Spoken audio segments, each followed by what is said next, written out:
Bueno, nos quedamos pendientes de culminar el tema de los 5 ministerios en cuanto a lo que representa el ministerio del maestro. Hemos visto, hermanos, en los días anteriores el ministerio del apóstol, del profeta, del evangelista, del pastor, y ahora nos toca ver lo que es el ministerio del maestro. El término maestro viene del griego didáskolo, que significa enseñar. En pocas palabras, ahí se define todo, ¿verdad? Todo lo que significa o lo que representa. El maestro es el encargado de la enseñanza. Ahora, yo quiero que note que cuando la Biblia menciona los 5 ministerios, hay una interpretación muy preciosa, porque dice apóstoles, profetas, evangelistas, y luego dice pastores y maestros. Significa que en mi concepción o en el entendimiento, hermano, yo creo que todo pastor debe tener también el ministerio del maestro consigo. ¿Por qué? Porque el pastor no puede pastorear sin enseñar. O sea, el pastor enseña. Entonces yo creo, hermano, que hay maestros, pero hay pastores que también son maestros, ¿verdad? Es decir, el ministerio de la enseñanza va muy ligado al ministerio pastoral. Entonces, los maestros en sí se ocupan de la enseñanza, la exposición inteligente de la verdad que es inspirada por el Espíritu Santo. Entonces, el beneficio o la bendición que el maestro da es que lo difícil lo hace fácil. O sea, el maestro tiene la capacidad de hacer que aquello que parece imposible de entender se vuelva sencillo. Así como los maestros que tuvimos en lo secular, en el colegio, que tuvo la capacidad de enseñarnos el álgebra, la aritmética, aquel montón de numeritos cuadrados y todas las cosas que no entendíamos, nos la logró resumir y traer para que nosotros la pudiéramos entender. Así también, hermano, el maestro a nivel espiritual tiene la capacidad dada por Dios para bajar la enseñanza de parte de Dios y hacérnosla sencilla. Entonces, el maestro traza la palabra, el maestro analiza las escrituras y la sana doctrina, provee conocimiento al intelecto y al espíritu del hombre. El maestro tiene la capacidad de ver discípulos que van a ser los nuevos líderes y pastores que gobernarán las iglesias.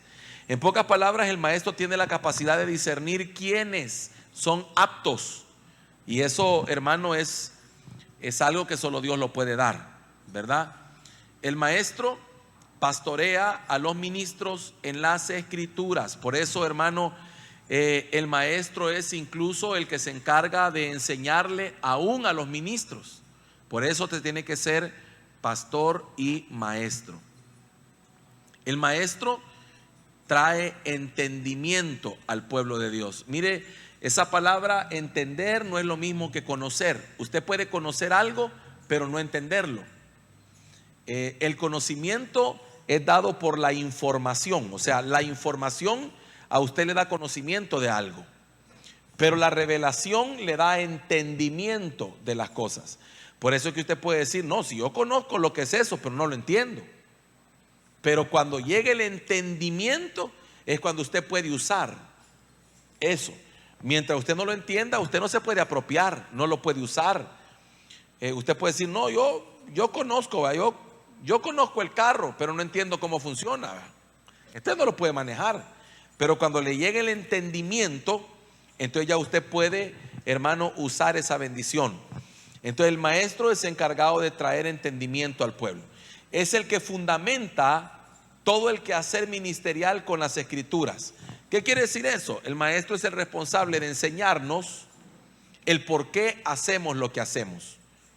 Mire, una de las cosas que yo he logrado notar, hermano, en la iglesia, es que necesitamos, hermano, deshacernos de lo que yo podría llamarle como la tradición cristiana.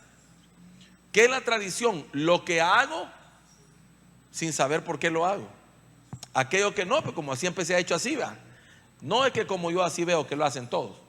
No es que como, o sea, así lo hacía mi mamá. Esa es tradición. Y la tradición es una fuerza tremenda. La tradición es lo contrario a la revelación. Por eso, hermano, nosotros debemos de romper eso. ¿Qué le puedo decir? En la religión tradicional,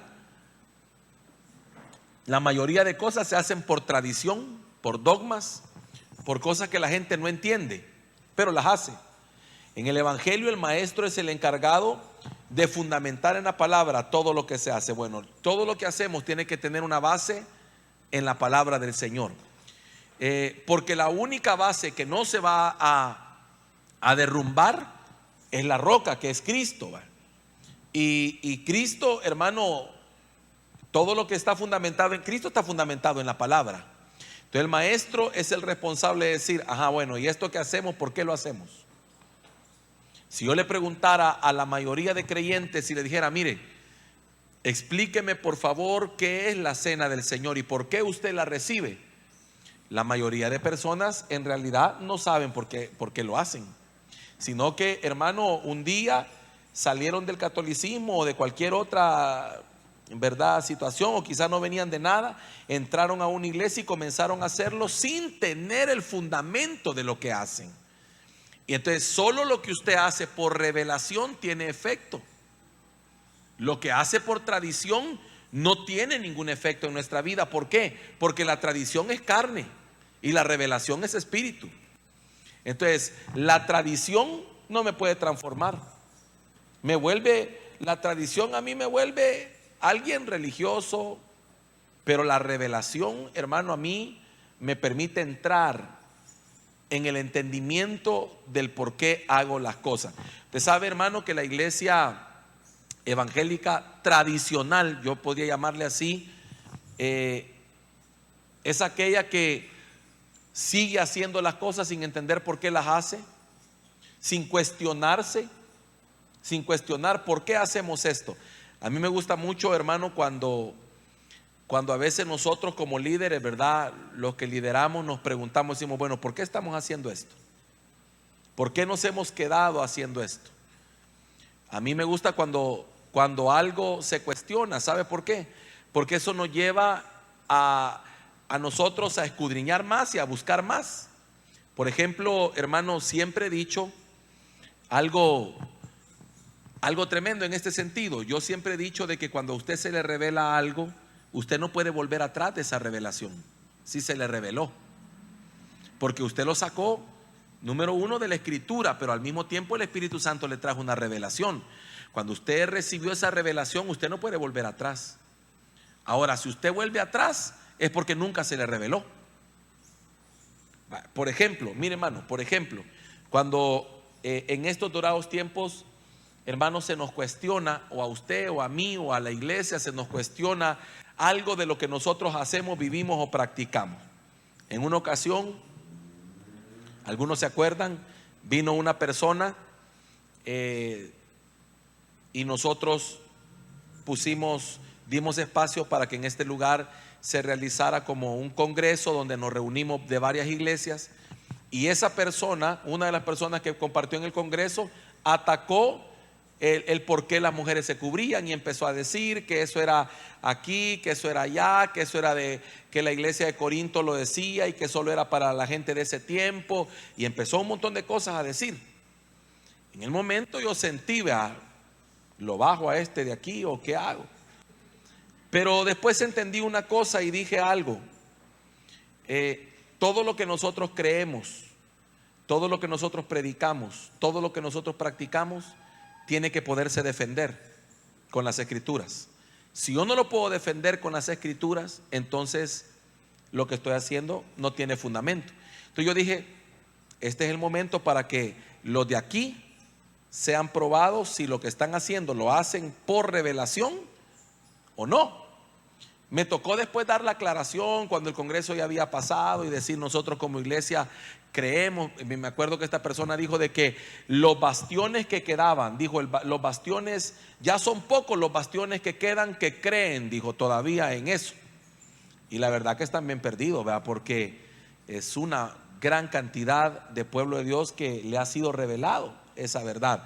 Ahora, pero ¿a qué quiero llegar con esto? Quiero llegar al punto donde si yo, hermano, no puedo sostener ni defender lo que practico, tengo problemas. Porque entonces, hermano, dígame, ¿cómo es que lo practico? Porque lo he visto, porque me lo han impuesto, porque me lo han exigido, o por qué. Pero cuando yo digo, cuando alguien se levanta para hablar en contra de algo en lo cual yo he creído, porque se me reveló, y me preguntan o me dicen, mire, usted aquí, allá y esto y que el otro, pero usted con las escrituras puede sostener y decir, no, mire, momento, fíjese que la palabra del Señor dice, entonces usted está diciendo, no, yo no estoy por una tradición en lo que estoy, sino que a mí se me reveló, a mí el Señor me lo... Ahora, hermano, entendamos una cosa, ese es un trabajo que se realiza por medio de la enseñanza de la palabra. A usted no se le puede revelar lo que no se le enseña. ¿Cómo? ¿Cómo se le va a revelar algo que usted nunca se le enseñó? Por ejemplo, estoy seguro que si usted nunca hubiera oído esa enseñanza, usted seguiría viviendo igual, y usted nunca se le hubiera imaginado que algún día usted se iba a cubrir como hermana. O sea, ¿por qué? Porque si alguien no me explica. Por eso Felipe le preguntó al eunuco, ¿pero entiendes lo que lees? Y dijo, ¿y cómo voy a entender si nadie me enseña?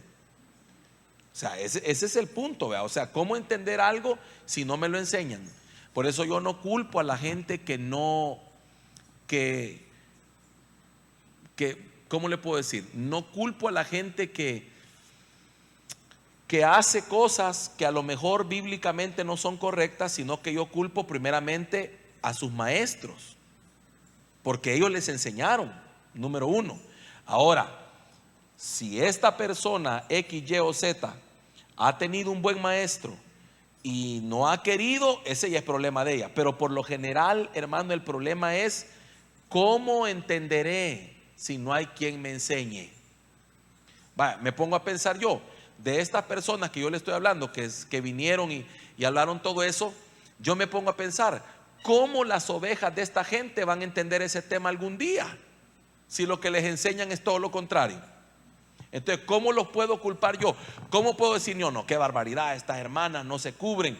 Pero ¿y cómo les puedo decir eso si les están enseñando otra cosa? Ahora, el punto y el tema es este.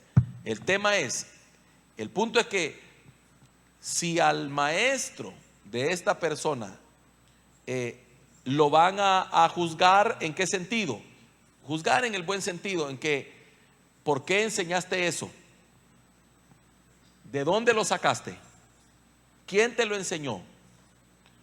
Entonces, hermano, va a ser tremendo. O sea, el trabajo del maestro es delicadísimo, porque dice la Biblia que como clavos hincados en el corazón del hombre son las enseñanzas del maestro impartidas por un pastor, dice.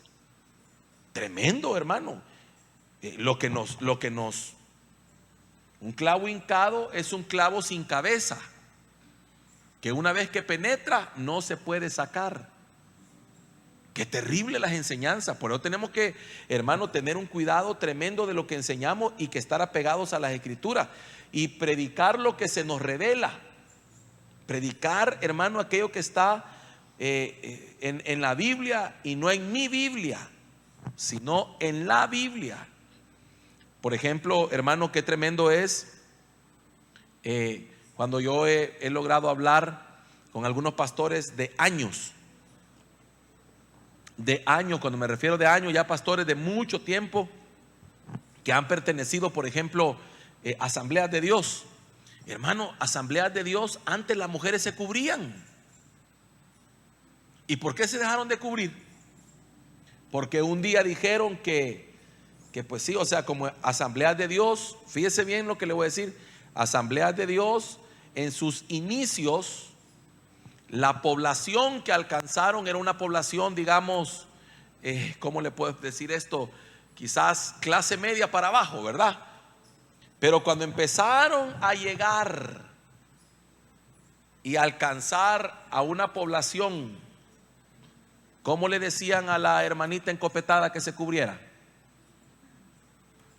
¿Cómo le decían a la hermanita, Dios guarde, va, yo ponerme ese trapo? Uy, entonces vinieron y comenzaron a dejar en desuso el cubrirse. Mire, mire qué tremendo. Entonces me pregunto yo, entonces nunca se les reveló, pues. Porque el evangelio no es algo, hermano, que espéreme, ya pasó esto de moda y ya no lo hagamos porque no, hermano, el evangelio no es algo de moda.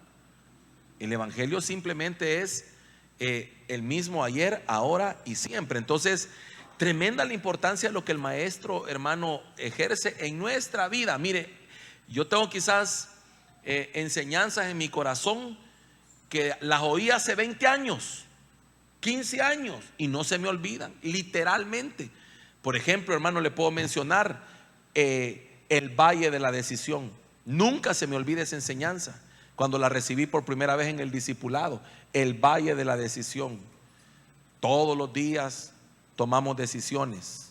Todos los días estamos frente a una decisión y cada decisión que tomamos, hermano, nos aleja o nos acerca al Señor. Eso lo tengo grabadísimo. ¿Por qué? Porque en el momento que la persona que la estaba dando, que era el maestro para mi vida, hermano, me marcó con esa palabra.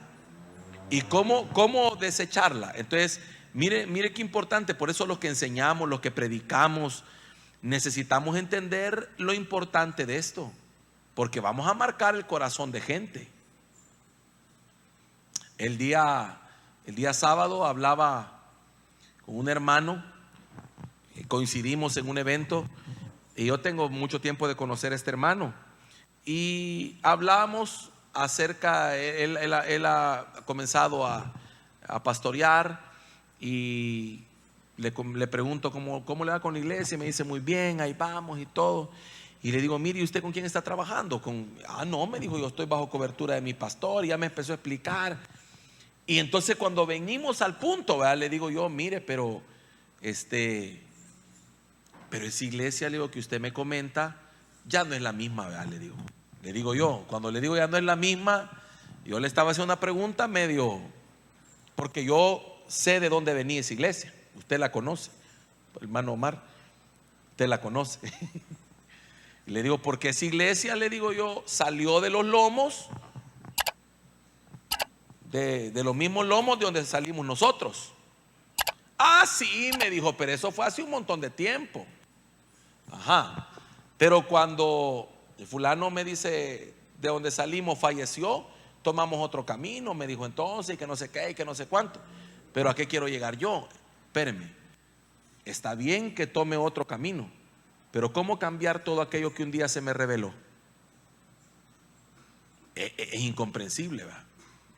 Cuando usted dice, bueno, ¿y entonces cómo está esto? Pues qué delicado es.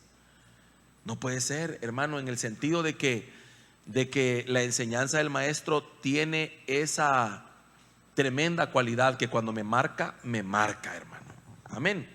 Por eso es que el ministerio del maestro se encarga de hacer discípulos y no multitudes. Fíjense que la diferencia entre un discípulo y una multitud es que la multitud solo está para ver qué recibe, pero el discípulo está para ser marcado, para ser enseñado, para seguir los pasos de.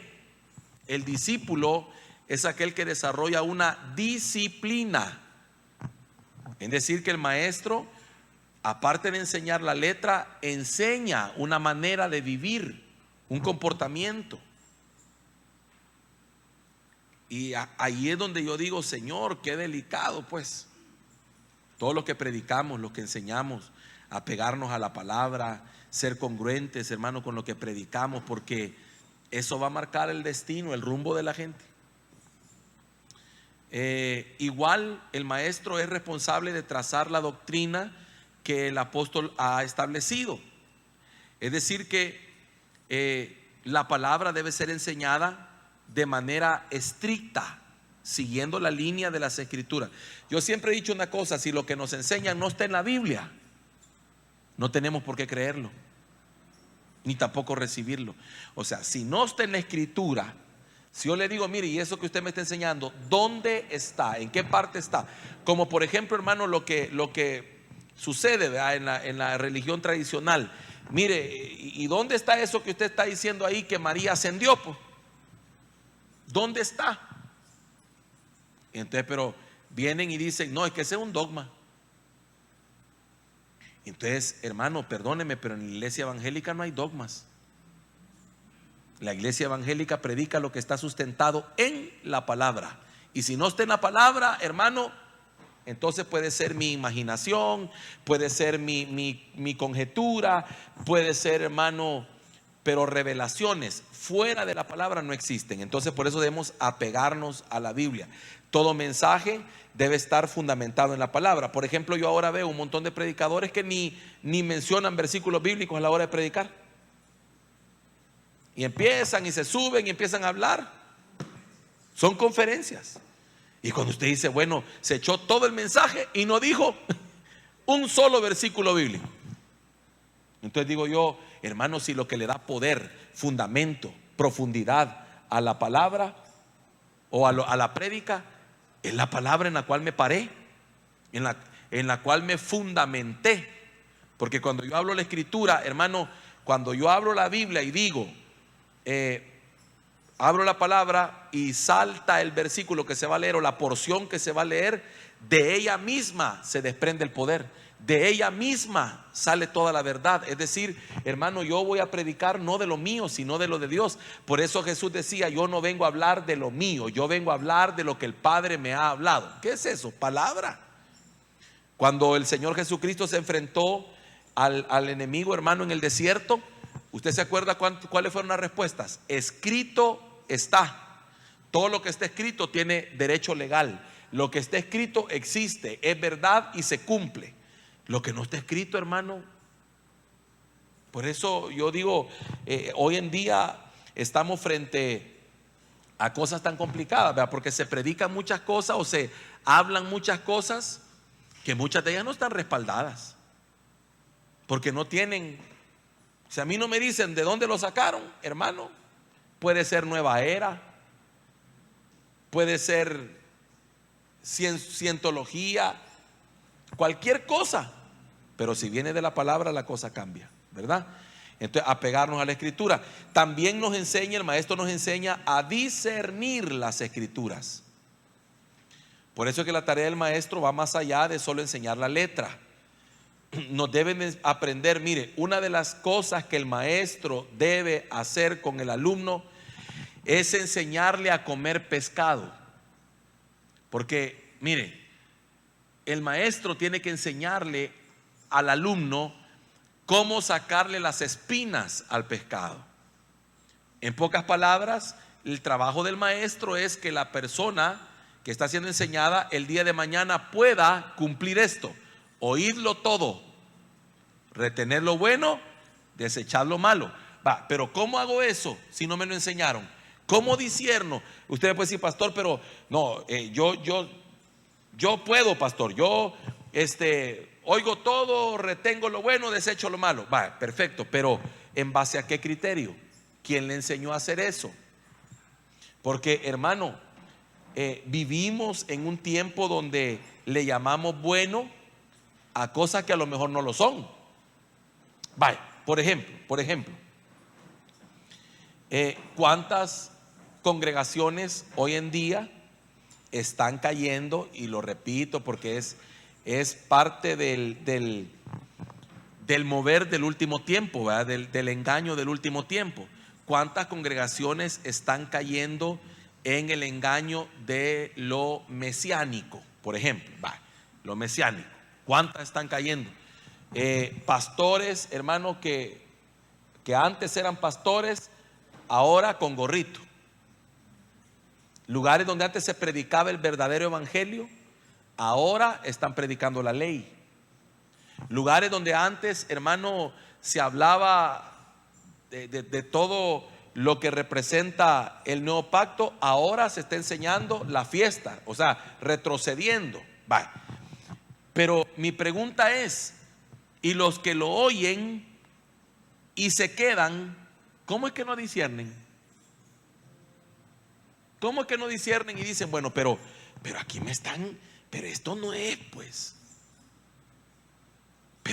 Pero Señor, ¿y cómo está esto aquí? Pues mire, es bien tremendo porque de repente usted se da cuenta, hermano, de que la mentira entra acompañada de una verdad y parece bien atractiva, parece bien, hermano, es que es algo que parece precioso, pero no lo es, lleva muerte.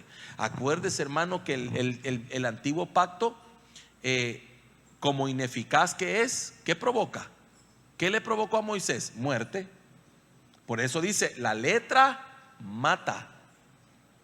Entonces, los están llevando a la muerte en todos los sentidos. Por eso esas iglesias se secan. Por eso esas iglesias, hermano, terminan convirtiéndose en rituales. Porque vuelven a lo mismo de donde Dios ya los había sacado. Pero el punto es, ¿y dónde quedó el entonces que sí podían discernir lo bueno y lo malo? Vea que es bien complicado. Se da cuenta usted que se necesita mucho entendimiento, mucha preparación, mucho discernimiento para poder llegar al punto de decir, no, eso no es así. No es así nomás. Pues por ejemplo, usted a un niño de 2 años, usted no le va a poner un pescado y le va a decir, vaya hijo, comas este pescado y tenga cuidado con las espinas. Si sabe que se va a atragantar, sabe que no va a poder sacarle las espinas, él no puede. Tiene 2 años, hermano, a puras penas y él va a agarrar y se va a meter todo y de repente usted va a estar luchando con eso. No puede. Usted tiene que enseñarle despacio. Mire, venga, esto se llama espina. Mire, esto no se come. Mire, aquí lo saca. Con que de adulto usted se ha capaz de atragantar más de alguna vez. Y ahí está que un guineo para que le baje. Entonces, se da cuenta que no es así nomás. Si la Biblia dice, hermano, que en estos tiempos, que son los tiempos postreros, peligrosos, difíciles, como usted le llame, dice que incluso va a engañar hasta escogidos. Y mire, hermano, ¿y un escogido quién es? Pues, ¿no le parece a usted, hermano, que entonces el trabajo del maestro es arduo? Es estarnos poniendo a cada rato. Por eso es que algunas personas, hermano, no comprenden el hecho de que me preguntaba una hermana esta semana pasada, me dice, pastor, le quiero hacer una pregunta, dígamele. ¿Verdad que no es bueno, me dice, andar de arriba para abajo? Me dijo, un ministerio, varios iglesias. Ay, Señor, digo yo, aquí ya me metió en problemas. ¿Verdad? Pues sí, porque no me lo preguntó a solas, me lo preguntó en medio de otra gente. ¿Verdad? Y quien me lo estaba preguntando, una jovencita recién convertida, fíjese, y me dice, es que fíjese, pastor, me dice que a mí a veces que me llevan de un lado para otro, pero me confundo, me dice. Entonces le digo, es que mire, hija, ahorita no lo haga. Quédese donde Dios la ha plantado, ahorita. Usted está llegando al evangelio, usted está recién comenzando. Afírmese. Y usted con el tiempo va a ir creciendo como para poder saber, conocer lo bueno y lo malo. Ahorita no. Ahorita confíe. Sí, me dice, yo eso pienso porque no me gusta. Pero, hermano, me lo estaba diciendo delante de otros que son todo lo contrario, que sí les gusta andar de arriba para abajo. Entonces digo yo, qué tremendo, porque a veces no nos ponemos a pensar, hermano, que si no tenemos todo ese potencial o esa capacidad, vamos a terminar, hermano, hecho un arroz con mango. O sea, un desorden, pues. Porque mire, es complicado, hermano, es complicado. Sobre todo cuando usted entiende que el enemigo se está moviendo de forma impresionante en contra de la iglesia del Señor, tratando de confundir, hermano, como no la puede destruir, quiere ver si la confunde, quiere ver si aparta de la gracia, de todo. Por eso yo le decía, no me recuerdo si fue el domingo que les decía que es bien tremendo, pero la única razón por la cual yo puedo llamar hermano a alguien es porque la fe de él y la mía esté fundamentada en Jesucristo como nuestro Señor y Salvador, punto. De ahí para allá, nada. Entonces mi pregunta es, o mejor dicho, cuando yo le pregunto a alguien, ¿quién es Jesús para ti? ¿Quién es Cristo para ti? ¿Quién es Jesús para ti? Explícame, va, ¿quién es Jesús? Si él me dice, bueno, un profeta, lo siento, pero si para él Jesús es un profeta, entonces no es mi hermano. No es mi hermano. ¿Por qué? Porque lo que nos hace hermanos, ¿qué es? Cristo Jesús. Es la única razón. Entonces, entender eso, la iglesia, hermano, es el primer punto para decir, no, yo no, ¿y qué voy a hacer yo ahí? ¿Qué voy a hacer yo allá? ¿Qué voy a hacer yo allá? Si no, primero no son hermanos, no le puedo llamar hermano a quien no lo es. ¿Qué voy a hacer allá? ¿Qué me van a hablar? ¿Qué me van a decir? ¿Qué me van a enseñar? Hermano, ¿en qué campo voy a espigar? Por eso vos le dijo ¿se acuerda cuando vos le dijo a Ruth? No espigues en otros campos, quédate aquí. Hermano, eso es maravilloso, pues, entender que hay un lugar donde seamos enseñados. Entonces, otra función del maestro es enseñar a oír la sana doctrina desde las escrituras. Entonces, la función del maestro, hermano, es ungir nuestros oídos para que aprendamos a oír, tengamos la capacidad de recibir la buena semilla del evangelio. Poco a poco, hermano, mire, yo creo que esto es una lucha a todos en todo nivel, hermano. Todos tenemos ataques en ese sentido. Es decir, el enemigo está queriendo mandar, va ahí, pum, y ahí usted tiene que defenderse y usted tiene que, no, esto no me está pareciendo, hermano. Necesitamos mucha ayuda del Espíritu Santo, amén. Entonces, en resumen, los 5 ministerios como tal tienen el propósito de equipar a la iglesia o a los santos para la obra del ministerio. Sin los 5 ministerios en acción, la iglesia está reducida, o mejor dicho, limitada. ¿Por qué? Porque no hay un rol, no hay un desempeño, hermano, al 100%. Algo queda pendiente, ¿verdad? Como yo hablo mucho de la área que a mí me corresponde, ¿verdad? Yo creo que para mí, hermano, para mí en lo personal, la doctrina es básica. Hay gente que no, dice, no, la doctrina aquí, la doctrina allá. Pero les digo yo, mire, hermano, sin la doctrina no podemos llegar lejos. Porque la doctrina es lo único que a mí me va a fundamentar y lo que me va a separar de lo verdadero para entrar, de lo falso para entrar a lo verdadero. O sea, la doctrina es la que me hace dar en el blanco, hermano. La doctrina es la que me ayuda a caminar correctamente. Si yo no tengo doctrina, es por demás. Podré tener mucho, pero sin doctrina me pierdo. Dice la palabra del Señor, hermano, que la doctrina, o enseña la palabra del Señor, que la doctrina es el fundamento. O sea, mire la gente que estamos viendo nosotros hoy en las redes sociales, que las exhiben como trofeo, ¿verdad? Y las exhiben y dicen, fulano de tal. Hoy estoy aquí, dicen, con un fulano que era creyente y ahora se ha convertido al Islam, porque eso es lo que está de moda ahora. Entonces los exhiben como quien dice, fulanito se convirtió al Islam. Cuénteme cómo fue que usted se convirtió, y empieza el pobrecito a relatar y a decir, es que lo que pasa que yo me di cuenta que lo que yo creía no está en un solo relajo, hermano. ¿Sabe cómo le llamo eso? Nunca tuviste doctrina, jamás tuviste enseñanza. Lo que tuviste fue muchas cosas. Mire, el evangelio, hermano, no puede estar basado en emociones. El evangelio no puede estar basado única y exclusivamente en experiencias de tipo emocionales. El evangelio necesita ser fundamentado sobre la verdad de la palabra. ¿Por qué? Porque en esos momentos, cuando nuestra fe es atacada, es cuando la verdadera o la palabra verdadera sale en acción. Imagínese usted, hermano, en un momento como ese.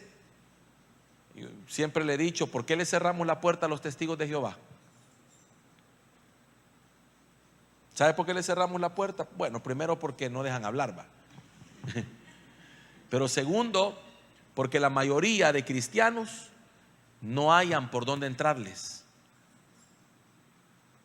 Cuando les empiezan a decir y dice, entonces, ¿para qué lo voy a oír? Dice uno, ¿verdad? Sí, pero si tuviéramos fundamento, si tuviéramos doctrina, si tuviéramos palabras, si tuviéramos enseñanza, si tuviéramos seguridad, le abriríamos la puerta y le diríamos, vaya, siéntese, vamos a hablar, dígame, ¿cómo está la cuestión? No, Kevin, no va, pero la Biblia dice esto y esto y esto. Le aseguro que no lo vuelven a visitar jamás. Si a usted le tocan la puerta todos los domingos, todos los sábados, es porque usted sigue siendo para ellos un blanco. Pero el día que usted le dice, no, mire, fíjese que yo hasta les he dicho, fíjese que somos pastores. Así, pero mire, le queremos hablar de que no sé qué, que no sé cuánto. Imagínese, hermano, diciéndole que somos pastores y no les importa. ¿Sabe por qué? Porque ellos llegan a comprobar si usted realmente sabe en lo que está parado. Y si usted no sabe, hermano, ellos siguen. Pero cuando se encuentra con una persona que dice, no, mire, tal y tal y tal cosa. Hablaba con un par de personas estos días atrás también y le decía, mira qué duro está esto del Islam. Sí, vos, me dice, yo de eso no sé mucho. Es cierto, nunca nos esperamos que nos llegara. Hablaba con un pastor y me dijo, pastor, de verdad, me dijo, esto no lo vi venir. Yo se los dije, le dije, porque es cierto, yo se los dije. Se los avisé con tiempo a los pastores amigos, se los hice ver, esto viene. No, que no sé qué, que no sé cuánto. Ahora les digo yo, pues ese pastor con el que hablamos, me dice, mire pastor, me dice, si yo aquí en Soyapango tengo la mezquita aquí, me dijo, son cientos de gente la que hacen cola para que recibir lo que les regalan. Yo se los dije que eso venía. Es más, yo sostengo que la persecución de la iglesia de los últimos tiempos la va a realizar el mundo musulmán, la va a realizar el Islam. Yo estoy segurísimo.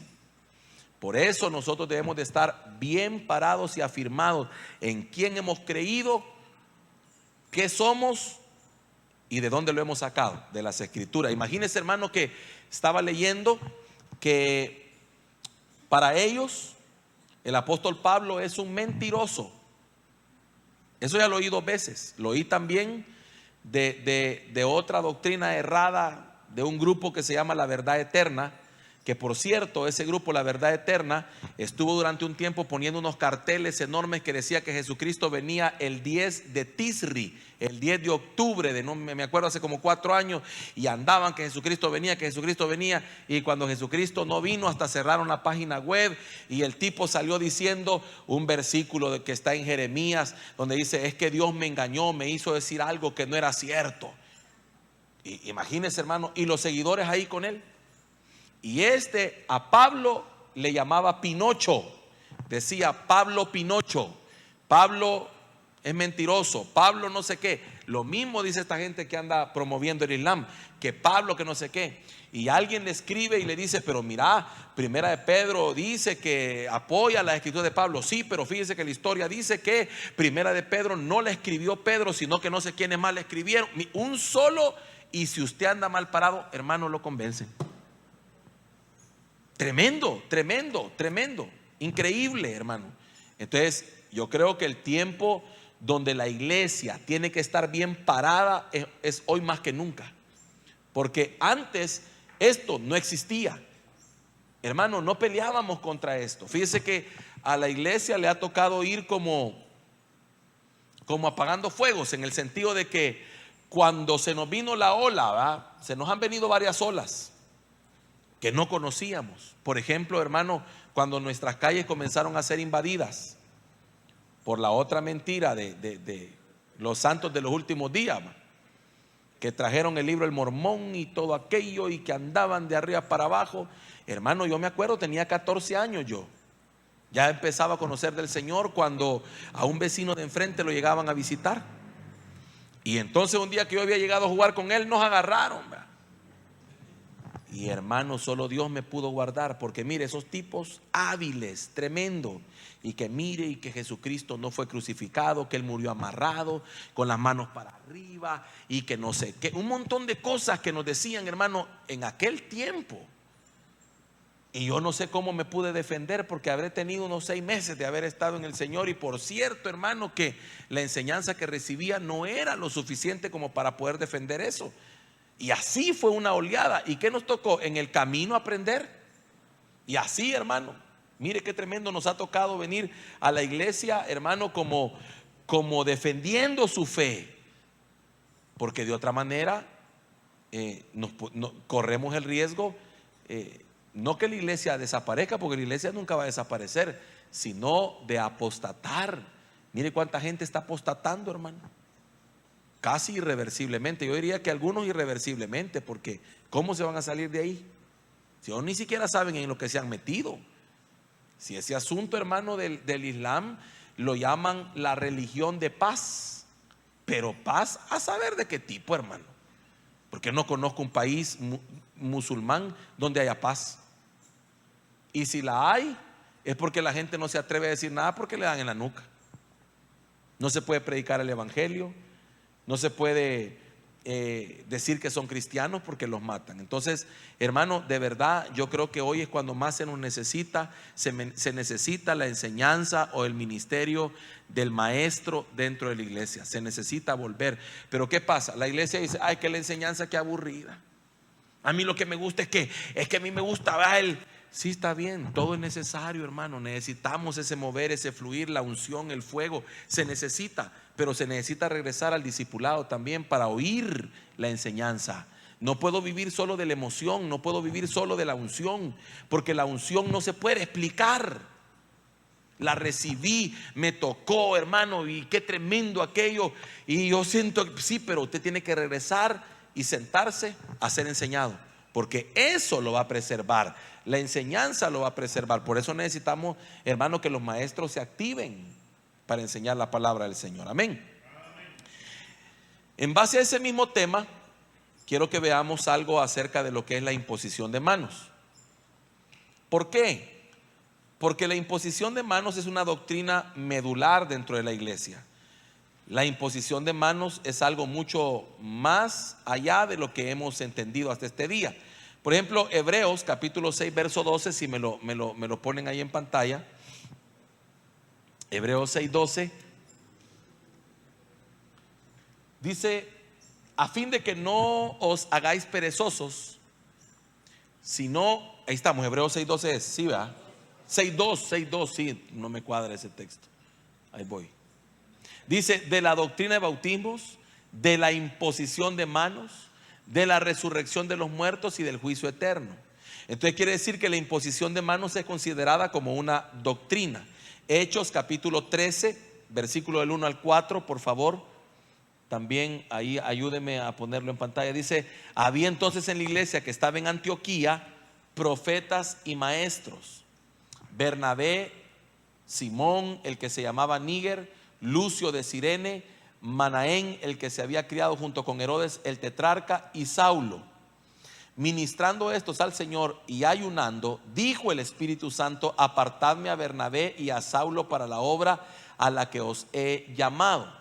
Entonces, habiendo ayunado y orado, les impusieron las manos y lo despidieron. Verso 4: ellos entonces, enviados por el Espíritu Santo, descendieron a Seleucia y de allí navegaron a Chipre. Entonces quiere decir que, hermano, incluso era la imposición de manos como un punto de partida, o como se tomaba como una aprobación. Nosotros hemos entendido, yo he oído mucha gente que dice: es que no hay que poner manos a la ligera, refiriéndose al hecho de orar por alguien o de pedir por una sanidad de alguien. Y a lo mejor tenga que ver, pero el punto medular de la imposición de manos está ahí. Cuando nos enseña acerca de la delegación sobre una persona por sobre todas las cosas. Por eso es de que nosotros vemos que en la Biblia, mire qué interesante, en la Biblia nadie inició ministerio sin ser enviado. Incluso Marcos 16:15 nos habla cuando el Señor dice: id. Le dice a los apóstoles, por tanto, id. O sea, Marcos 16:15 dice: y le dijo: id por todo el mundo y predicar el evangelio a toda criatura. Mateo 28:19 lo mismo. Hechos 1:2, hermano, menciona lo mismo. Entonces confirma que la iglesia debe moverse en una atmósfera apostólica. ¿Qué quiere decir eso?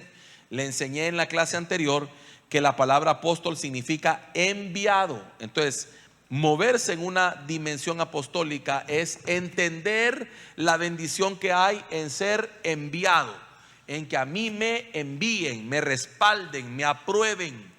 Por eso, hermano, mire, el mismo Señor Jesucristo, cuando sube a orar, dice que oró, pasó orando toda la noche, desciende y nombra a los que iban a ser llamados después apóstoles. O sea, reciben un nombramiento y un envío. No se les ocurrió a ellos decir, bueno, yo quizás me está gustando este asunto, yo me voy a enviar. No, hermano, es que hay gente que se envía sola. No hay peor cosa que alguien tenga el dinero para sostener su propio ministerio. ¿Sabe por qué? Porque alguien puede decir, bueno, a mí me gusta predicar la palabra, y como yo tengo mis chirilicas, voy a poner mi grupo, yo lo pago de todas maneras. Pues sí, se está sosteniendo solo, ¿a qué galán? Pero mi pregunta es, ¿te enviaron o te enviaste? ¿Te enviaron, te delegaron o te autonombraste? Una pregunta tremenda. ¿Por qué? Porque, hermano, si usted fue enviado a cualquier comisión, a mí nunca se me olvida, hermano, cuando el Señor me mostró lo que sucedió cuando el mismo Señor Jesucristo manda a sus discípulos y dice, miren, vayan a tal parte y van a encontrar un asna que está amarrada, que nadie la ha montado, una burrita, un asna, lo que sea. Si alguien les pregunta, díganle que yo les dije. Imagínense, díganle, el Señor la necesita. Hermano, los estaba mandando a tacuacharse el asna. Hermano, ¿qué haría usted si yo le digo, mire, hermano, vaya allá a la gasolinera, por favor, y ahí va a haber parqueado un carro, y por favor arránqueselo y tráigalo, y si alguien le pregunta, dígale que yo lo mandé, que yo lo necesito? ¿A qué lo estoy mandando, hermano? Pero mire qué tremendo. Pero hay una diferencia, ¿va? Lo estaba mandando el dueño de la tierra y su plenitud. Una gran bendición. Pero mire qué tremendo, hermano. Bueno, aquí vamos, pues. A mí el Señor me ministró tanto cuando yo recibí esa enseñanza, porque entendí lo siguiente: si Dios me manda, Él responde por mí. Si Él me dijo y me agarran, ¿y para dónde va con esa asna? El Señor la necesita. Va, llévatela, va. Hermano, mire qué tremendo. ¿Qué quiere decir eso, hermano? Que el enviado es respaldado. El enviado, hermano, tiene a alguien detrás que dice, yo respondo por él, no se preocupe. ¿Cuántos platos quebró? Los que haya quebrado yo los pago. Porque dice, la escritura nos enseña, cuando los envió dice, ¿les hizo falta algo? No, nada, vaya, ven. Tremendo. Entonces es interesante entender que hay una dimensión en la cual nosotros nos debemos mover.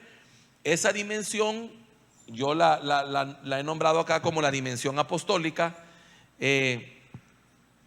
No es que se excluya los otros 4 ministerios, estoy hablando de la dimensión de ser enviado, de entender lo que significa ir con autoridad. Hermano, la gente que es tan linda, que reconoce, ¿verdad?, que entiende, que se le reveló, que sabe que no es que el pastor les esté diciendo, mándame tu ubicación, ¿verdad?, ¿dónde estás?, porque quiera tenerme controlado. No, sino decir, pastor, mire, fíjese que, no sé, quiero ir, me han invitado, tal cosa, hay un evento, hay un congreso. ¿Usted cree, pastor, que está bien? ¿Usted lo considera correcto? ¿Usted me da permiso de ir? Y esa gente dice, bueno, yo me podría ir sin permiso. ¿Y qué me van a decir? ¿Y yo qué le puedo decir, hermano? Dígame, ¿y yo qué le voy a...? Yo no lo voy a ir a traer. Le voy a decir, ¿usted qué está haciendo aquí? No, hombre, hermano. A lo mejor ni cuenta me dé y nunca lo sepa. Pero el problema no es que yo lo sepa o no, o el caso de quien sea. El problema es cómo se siente usted, si ya se le reveló. Y usted dice, no, yo aquí ando. ¿Y cuál es mi problema? Si yo aquí ando. Mi autoridad sabe dónde estoy. El Señor sabe dónde estoy. ¿Qué me puede pasar? O sea, hermano, esa es una dimensión. Como le he dicho a usted muchas veces, si cuando sus hijos van a la calle y usted sabe dónde están y ellos le han pedido permiso, ¿cuál es el problema? Que le venga a decir, mire, por ahí andaba su hijo. Sí, yo le di permiso, no hay problema. Pero cuando usted le dicen, mire, su hijo anda, ¿a dónde? Si a mí me dijo que iba para la universidad este muchacho. Y le dicen a usted que anda allá en el parque, va. Y usted dice, ¿cómo es eso? Pero cuando usted entiende esa dimensión de moverse, hermano, enviado, sobre todo yo me recuerdo, hermano, cuando en mis inicios, que por misericordia creo yo, hermano, que me enviaban a predicar. Era algo que algún mi amigo que ya tenía su grupo o pastoreaba una iglesia me decía, mira, Alberto, fíjate que quiero ver si estoy haciendo un evento, podría venir a predicar. Entonces yo al principio, fíjese, al principio, hermano, decía, sí, ¿qué día es? Tal fecha, va, yo llego. Y después iba donde mi pastor y decía, mire, pastor, fíjese que me han invitado a predicar a tal parte. Y entonces un día mi pastor me dijo, ¿y usted qué dijo? Ya me ponchó, dije yo. Para serle sincero, ya dije que sí. ¿Y entonces para qué me pide permiso? Si usted ya dijo que sí, me dijo. Usted ya decidió, me dijo. Sí, tiene razón, le dije. Pero si usted me dice que no, yo cancelo ahorita, le dije. No, me dijo, vaya, pero la próxima vez pregúnteme antes. Claro, hermano, yo estaba allá con él. Era maestro discipulador en la iglesia. Yo impartía discipulados. Esta doctrina, hermano, la impartía ya en el discipulado que me habían asignado. Predicaba de vez en cuando en la iglesia, en los cultos, de vez en cuando.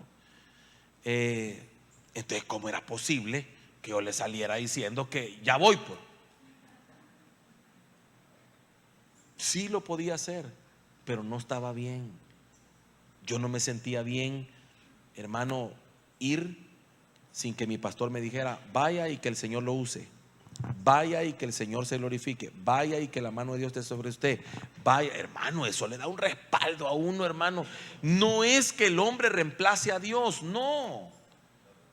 No es eso, al contrario, es que es caminar bajo una sombra, hermano. Mire, es como que usted le diga a su hijo, sí, hijo, anda, que Dios te bendiga, que te traiga con bien.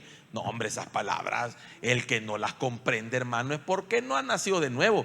Pero si usted comprende lo que es decirle a su hijo, usted, sí, hijo, que te vaya bien y que vengas con bien. ¿Y por qué cree usted, hermano, que en el antiguo tiempo se peleaban por una bendición de un padre? ¿Por qué Esaú, no tienes otra bendición para mí, padre? Fíjese la pregunta que le hace. ¿No tienes otra bendición para mí? No, hijo, ya le di todo. Increíble. Lloró, dice, con lágrimas procuró nada. Qué tremendo era, hermano, que los hijos en el antiguo pacto anhelaban la bendición de un padre, porque sabían que la bendición de un padre procuraba un destino. Entonces, cuando de su boca sale una palabra, sí, hijo, vaya, que el Señor lo respalde, que Dios lo use. ¡Ja! Hermano, eso es tremendo, eso es una dimensión. Por eso es que necesitamos entender lo poderoso que es que hay una imposición de manos sobre nosotros. No se trata, hermano, de manipular ni de esclavizar, porque no se trata de eso, se trata de un reconocimiento. Si usted es un buen hijo y reconoce que su padre es un buen padre, hermano, usted viene y dice, mira, papá, tal cosa, voy para tal parte, ¿te parece? ¿Estás de acuerdo?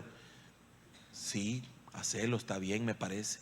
Y si es un buen padre, le va a decir, mira, hijo, yo considero que no, por esto y esto y esto, te doy mi punto de vista, está bien.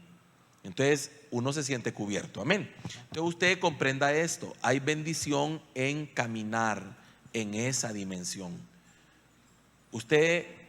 Yo aprendí también que el que obedece no se equivoca, porque cuando uno hace lo que le han pedido, hermano, uno dice, bueno, yo hice lo que me pidieron. Si usted le dice a su hijo, mira, hijo, me haces el favor de trapear aquí. Y quiero que trapees, allá afuera está el trapeador y allá está el detergente. Trapea aquí. Y usted viene, hace lo que le dijeron, igual, así como usted le dijo.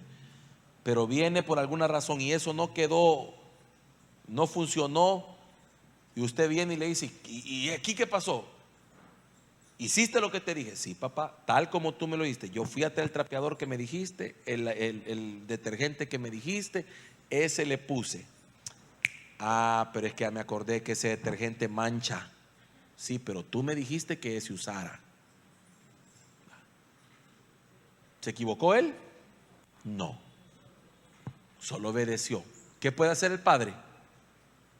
No, yo asumo. No te preocupes, hijo, yo te dije eso. Ay, hermano, es tan sencillo. Pero imagínese, hermano, cuánto nos cuesta entender esa dimensión. Ahora, aquí hay dos fases que quiero avanzar rápido por el tiempo. Los cristianos en dimensiones apostólicas y la imposición de manos con enfoque apostólico y profético. Si usted se da cuenta, ahí hablaba de un lugar llamado Antioquía. Antioquía era como una base de donde salían apóstoles, profetas, maestros. Era una base ministerial. Antioquía era un lugar, hermano, lleno de ministros, tremendo. Y de ahí se enviaba. Entonces, en la primera etapa vamos a comprender cuáles son las características de los cristianos que se mueven en dimensiones apostólicas. Y en la segunda vamos a explicar cuáles son los beneficios que se obtienen al imponer las manos apostólica y proféticamente. Entonces, cristianos en dimensiones apostólicas. Cuando hablamos de esto o de una iglesia apostólica, nos referimos a una iglesia que, aunque no todos sus miembros son apóstoles, pastores o servidores, viven en esa dimensión, la comprenden, la asimilan, saben a lo que se refiere. Por ejemplo, alguien me dice, ay, ¿y este tema qué conmigo? Si yo ni soy apóstol ni soy esto. No, pero usted entiende lo que es esa dimensión, comprende lo que es caminar en esa dimensión. Entonces la Biblia nos enseña que los 5 ministerios fueron dados por el Señor, ya lo estudiamos eso en la clase pasada, para el Nuevo Testamento, o sea, para la iglesia. En el Antiguo Testamento hay ejemplos y figuras de personas que funcionaron como apóstoles, como Moisés respecto a su discípulo Josué, Elías con Eliseo, y así, hermanos, tuvieron una cobertura sobre ellos. Entonces, cuando usted lo mira en Números 27, 18, vamos a ver si me pone el número 27, verso 18 al 20, y después el 23 dice: Jehová dijo a Moisés: toma a Josué, oiga, hijo de Nun, varón en el cual hay espíritu, y pondrás tu mano sobre él. Fíjese lo primero que le dicen a Moisés: y pondrás tu mano sobre él, y lo pondrás delante del sacerdote Eleazar y delante de toda la congregación, y le darás el cargo en presencia de ellos, y pondrás de tu dignidad sobre él, para que toda la congregación de los hijos de Israel le obedezca. Verso 23: y puso sobre él sus manos y le dio el cargo, como Jehová había mandado por mano de Moisés. Mire qué tremendo eso, entenderlo. Fíjense que Moisés, hermano, tenía una estatura. Dice la Biblia que Moisés subía a la cima del monte y ahí se encontraba con Dios. Josué llegaba a la mitad. No podía llegar donde Moisés llegaba, pero llegaba a la mitad. El resto del pueblo se quedaba abajo. Entonces, ¿quién era el más apto para la sucesión? Josué, porque era el que más cerca estaba de la estatura. Ahora, Moisés iba a partir, iba a irse con el Señor. Pero lo que me llama la atención es que el Señor dijo: esto lo voy a dejar resuelto antes que Moisés parta. ¿Por qué?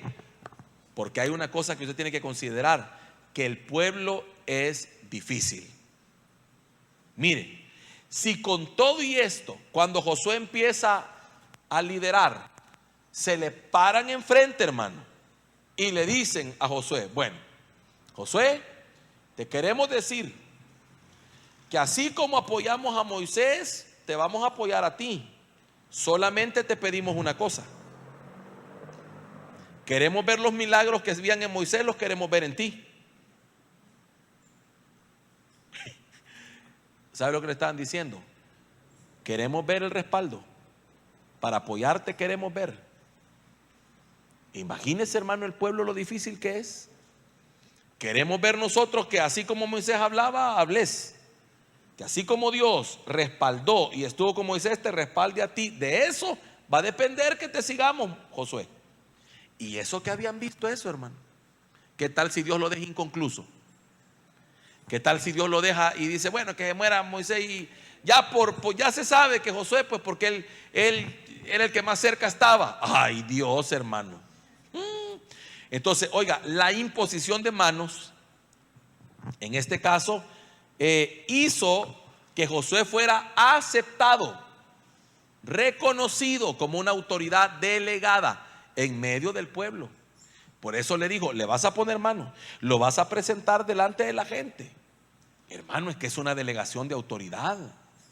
Es para que la gente viera, Moisés, tú vas a imponer manos sobre él. Eso significa, lo vas a respaldar delante del pueblo. Eso significa, lo vas a nombrar, vas a poner de tu dignidad en él. Tremendo todo lo que sucedió en esa imposición de manos. Entonces, por eso es que dice que no se debe imponer manos a la ligera, o sea, sin conocer a la persona que se le va a poner manos. Porque imagínese que usted nombra a alguien, como sucede en un montón de lugares que la gente va llegando y ya los ponen. Y los ponen, hermano, y va fulanito. Mire, hermano, es que usted no puede nombrar a alguien sin verlo, sin conocerlo, sin estudiarlo. ¿Por qué, hermano? Por salud de la persona y salud del ministerio. No, es que fíjese que yo veo que tiene chispa. Sí, pero a esa chispa espere verle carácter. A esa chispa espere verle testimonio. ¿De qué le sirve la chispa si no hay testimonio? Porque una vez lo nombre, no lo va a poder bajar de ahí. Porque ya le impuso manos. Porque ya lo nombró. Porque entonces, hermano, mire, imagínense que usted nombra a un líder, va. Ya lo nombra. Hermanos, aquí le quiero presentar, aquí voy a nombrar a este líder y a partir de ahora yo le transfiero autoridad, todo lo demás, va. Es un respaldo. ¿Cómo vengo mañana y digo, hermanos, ¿se acuerdan del? Ya no, ya no.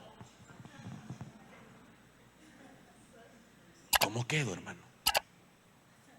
Bueno, y entonces, ¿Dios le habló o no le habló? Pues lo primero, ¿cómo está esto aquí? Entonces, por eso, para evitarnos eso, ¿cuál es la salida? No impongas manos a la ligera. Conoce. Mire, hermano, en los ministerios, iglesias y diferentes lugares, todos pasamos por esto. Cometemos el error de que necesitamos gente, necesitamos manos. Hermanos, y al principio, ¿y cómo hacemos, pues? ¿Verdad? ¿Y cómo hacemos? Entonces, nos toca, hermano, de verdad confiar y decir, no, venga, hermano, apóyeme, venga. Pero en el camino nos vamos dando cuenta que muchas veces nos equivocamos. Que nombramos a alguien que creímos que era y no era. Y después nos toca, con el tiempo, hermano, nos toca, ay, Señor, ¿y ahora cómo hago? Padre, mira, yo no puedo ahora. Ayúdame, Señor, ayúdame. Y uno empieza a orar, ¿verdad? Porque qué feo es quitar algo que ya se dio. Pero con el tiempo que avanzamos, caminamos, maduramos, nos damos cuenta, hermano, que hay que conocer bien. ¿Sabe cuánto tiempo me congregué yo para que me tomaran en cuenta así para una media cosa en la iglesia? Un año donde me vieron si era constante, si iba con mi familia. O sea, verme, hermano, mi caminar, un año. Yo dije, Dios mío. Y yo venía de ver que la gente llegaba y, hermano, a usted lo estábamos esperando. esperando. No, así no puede ser, ¿verdad? Porque imagínese, hermano, que agarremos así y nos equivoquemos. ¿Quién va a pagar el precio? Nosotros mismos, al final. Entonces, la palabra espíritu que se menciona ahí se traduce del verbo ruach o del hebreo ruach, que significa soplo, viento, vida, dunamis de Dios. Porque si se da cuenta, no es espíritu que esté escrito con E mayúscula, que hable del Espíritu de Dios.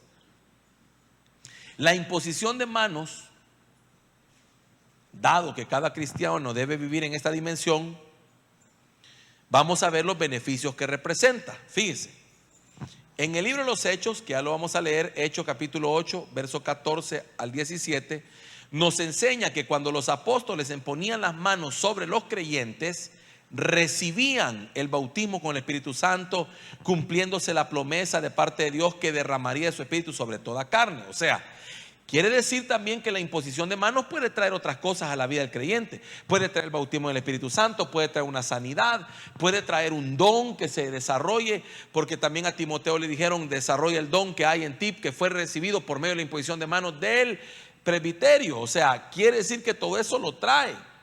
Pero en realidad la imposición de manos es un respaldo sobre alguien, es una delegación sobre alguien.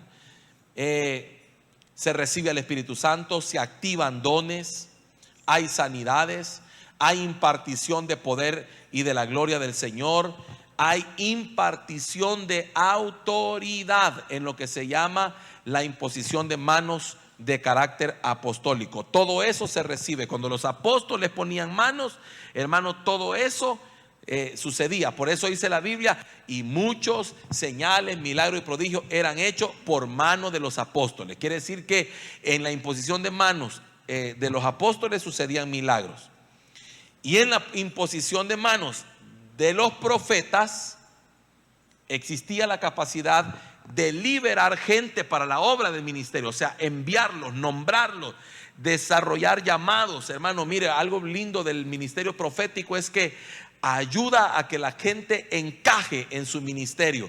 Les declara, les aclara, mejor dicho, el ministerio al que han sido llamados. Por eso es que usted ve que la Biblia nos enseña que fue el Espíritu Santo el que dijo: apártenme a Saulo y a Bernabé para la obra.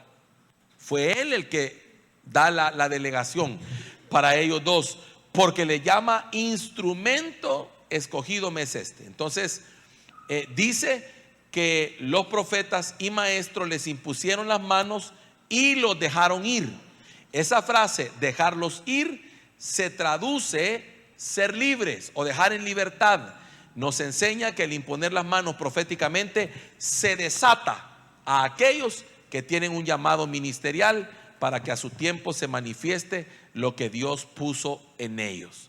Mire qué maravilloso eso, qué lindo es esperar el tiempo, el momento de Dios. Señor, yo no me muevo si tú no me envías. Hermano, algo sucede. Yo le he comentado a usted todo el tiempo la bendición que yo recibí cuando mi pastor llegó, puso manos sobre mi vida, y ese día él declaró una palabra y me dijo: vengo a investirlo como pastor en este lugar. En ese día, hermano, yo creo que no dormí como 3 noches pensando qué había pasado en el mundo espiritual, tratando de caer en el 20. Señor, ¿qué pasó aquí? Y empezar a ver las cosas de manera distinta. Dios mío, y ahora ya no, aquí ya no es que un grupo, y aquí ya no es solo que prediquemos los lunes, y que, porque como solo nos reuníamos lunes, creo yo, y si no me equivoco, miércoles, lunes o miércoles o viernes, no me recuerdo, hermana Aura, usted se acuerde, miércoles, ¿verdad? Miércoles, porque los demás días yo me congregaba. Entonces, el día que él llega y me impone manos delante del pueblo, que ahí tengo una foto, estaba todo pijullito yo. Sentí, hermano, en el mundo espiritual que algo se abrió, algo cambió, y a partir de ese momento empecé a concebir las cosas de forma distinta. Esto ya no puede seguir siendo lo mismo que antes era. Hablé con él, le dije: pastor, ¿qué significa lo que acaba de pasar? Entonces él me respondió y me dijo que lo que usted tiene ahí es una iglesia, no un ministerio, me dijo. Dios mío, pasó lo que yo no quería que pasara, pero pasó. Tuve que hacer cambios, abrir cultos los domingos, puse los cultos el mismo día que tenía la iglesia Judá, y le dije: los que son de Judá se van para Judá, los que son de aquí se quedan aquí, y los que son de Judá y se van a quedar aquí, hablen con el pastor, todos. Fue mi familia, fueron todos, hablaron: mire, pastor. Así comenzamos, un cambio que lo propició una imposición de manos. Tremendo. Entonces la conclusión de esto es que el contexto bíblico nos enseña que de la misma forma como la iglesia nació con apóstoles, en el final Dios levantará ministros alrededor del mundo para que protejan, ministren, preparen a la iglesia para presentarla sin mancha y sin arruga, ataviada como una virgen pura para el Señor Jesucristo. Hermano, qué bendición es entender y creer en la imposición de manos. No es lo mismo que usted reciba la palabra. Siempre le he dicho, hermano, usted recibe la palabra, pero venir al altar es responder a la palabra. ¿Por qué? Porque usted no sabe si al venir al altar usted pueda ser alcanzado por la imposición de manos, y en esa imposición de manos usted puede recibir lo que usted está necesitando. Usted no sabe en qué momento eso va a pasar. Usted no sabe en qué momento va a haber un de repente de Dios, porque no podemos tampoco nosotros, hermano, ¿cómo le puedo decir yo? Preparar lo que va a pasar. Como en una ocasión hablé con unos ministros que casi, hermano, casi resbalaron mis pasos cuando me contaron lo que hacían, cuando hacían campañas y cosas por el estilo, y me contaron que días antes ensayaban las cosas, cómo le iban a poner manos a la gente, cómo la gente se iba a caer, y así ensayado, todo ensayado, preparado como para ¿verdad? Tremendo, hermano. Y si yo le dijera quiénes son, usted diría: Dios mío, cosas impresionantes. Usted no puede hacer eso. Eso sucede cuando Dios quiere, eso sucede como Dios quiere, pero usted debe estar siempre dispuesto y decir: Señor, yo sé que una imposición de manos me puede liberar, me puede bendecir, me puede llenar, puede hacer tantas cosas en mi vida, porque en la Biblia lo dice, que cuando los siervos de Dios ponen manos, cosas suceden. No es uno, es Él a través de. Por eso cuando se hace el llamado, no se quede: ah, no, es que eso ya lo predicaron. No se quede, no se quede. Usted no sabe si ese es el día que usted está esperando, o ese es el día, hermano, que a usted le puede dar un giro toda su vida, con una sola imposición de manos. Usted no sabe si ese día se le puede declarar a qué fue llamado usted. Yo me recuerdo, hermano, que a mí a cada rato me ponían manos y me decían: usted va a ser pastor. Me acuerdo una profeta de San Miguel, no me conocía, había llegado a la casa de unos hermanos, y en la casa de esos hermanos se armó un zafarrancho.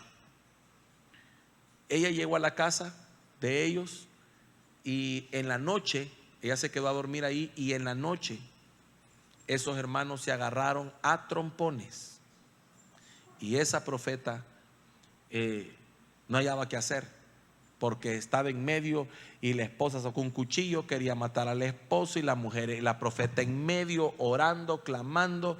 Y entonces uno de los hijos le dijo: hermana, le dijo, llámele al pastor, que en ese caso era otra persona, no estaba. Llámele al hermano Alberto.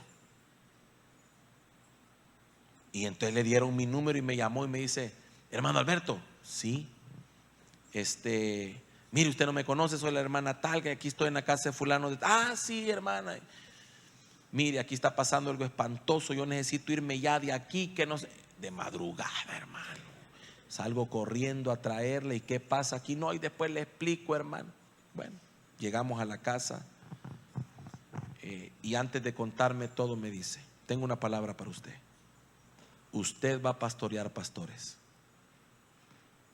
Hermano, si no quería ser pastor de ovejas, mucho menos de pastores. Y dice el Señor que a su vida van a llegar pastores heridos, pastores que han caído, pastores rechazados, y que usted los va a pastorear. Bueno, hermana, si usted dice, le dije yo. Si usted dice, todavía yo, si usted dice, no dije si el Señor dice, va. Si usted dice, le dije yo. Solo a eso llegó esa mujer, a declararme esa palabra. Bien me recuerdo. Y me puso manos. Mire, hermano, se activan cosas, suceden cosas. Por eso uno tiene que ser, hermano, en el mundo espiritual, arrebatar. Si Padre, yo no me quedo. Si hacen llamado al altar, usted ni debería esperar que hagan llamado. Usted ya debería saber que al final usted véngase al altar. ¿Y qué tal si el Espíritu Santo mueve al ministro para ese día poner mano, y usted ese día no vino o no pasó, y ese día se ministró sanidad?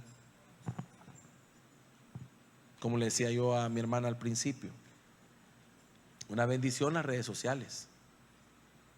Una bendición para aquel que de verdad, hermano, no, es que mire, pastor, de verdad no puedo. Pero las redes sociales no pueden sustituir, porque por redes sociales no le puedo poner manos. La unción que cae, ustedes vieron el domingo lo que el Señor nos ministró. Eso no cae al otro lado de la pantalla tan fácilmente. No se percibe de la misma manera.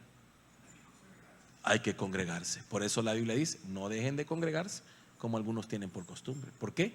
Porque ahí es donde pasan esas cosas.